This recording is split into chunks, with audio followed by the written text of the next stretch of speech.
नमस्कार, आप देख रहे हैं न्यूज़ 111। मैं हूं आपके साथ कृतिका। लॉकडाउन के दौरान ही देश में घरेलू उड़ानों की शुरुआत हो गई, लेकिन बिहार से बाहर जाने वाले यात्रियों की संख्या में कमी आई है। बिहार में घरेलू विमान सेवा की शुरुआत लॉकडाउन के चौथे फेज यानी 25 मई से शुरू हो गई थी। पटना एयरपोर्ट में 17 जोड़ी विमानों के परिचालन की मंजूरी मिली थी। बिहार आने वाले लोगों की दिलचस्पी दिखाई थी, लेकिन बिहार से जाने वालों की संख्या बेहद ही कम थी। बिहार आने वालों से जाने वालों की संख्या लगभग आधी थी।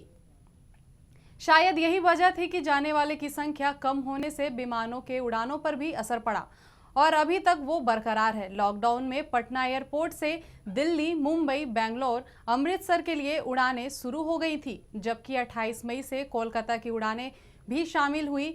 पटना एयरपोर्ट से शुरुआत में इंडिगो, एयर इंडिया, स्पाइस और बिस्तरा की उड़ानें थी और यात्रियों की संख्या को देखते हुए 1 जून से गो एयर की 3 उड़ानों को और भी शामिल किया गया। लेकिन पटना से बाहर जाने वालों की संख्या अभी भी आने वालों से बेहद ही कम है।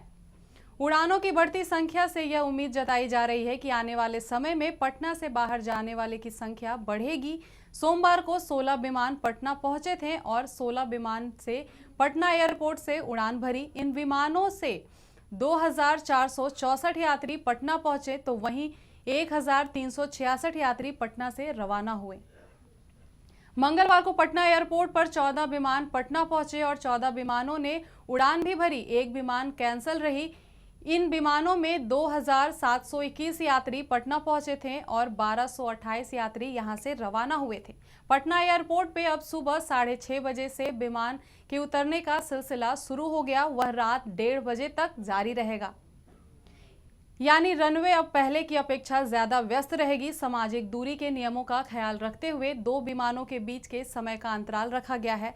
टिकटो एयरपोर्ट निर्देशक भूपेश नेगी की माने तो 34 विमानों के परिचालन की मंजूरी मिली थी और 28 मई से कोलकाता के लिए विमान सेवा शुरू हुई और 1 जून से गो एयर की 3 विमानों का भी परिचालन शुरू किया गया। इससे कुल मिलाकर अब 1 जून से 17 विमानों की उड़ान होगी पटना एयरपोर्ट से। जबकि 17 विमान पटना एयरपोर्ट पहुंचे, वहीं बुधवार को बिहार आने और जाने वाले विमानों की संख्या 21 है। स्पाइस जेट की पटना अमृतसर सेवा 10 जून तक रद्द कर दी गई है। वहीं इंडिगो ने दिल्ली और बेंगलोर के लिए अलग अलग दिनों में एक नई फ्लाइट यात्री 11 बजे शुरू की है। पटना से विभिन्न शहरों के लिए हवाई कनेक्टिविटी का विस्तार होने लगा है। अब 21 जोड़ी विमान उड़ान भरेगी।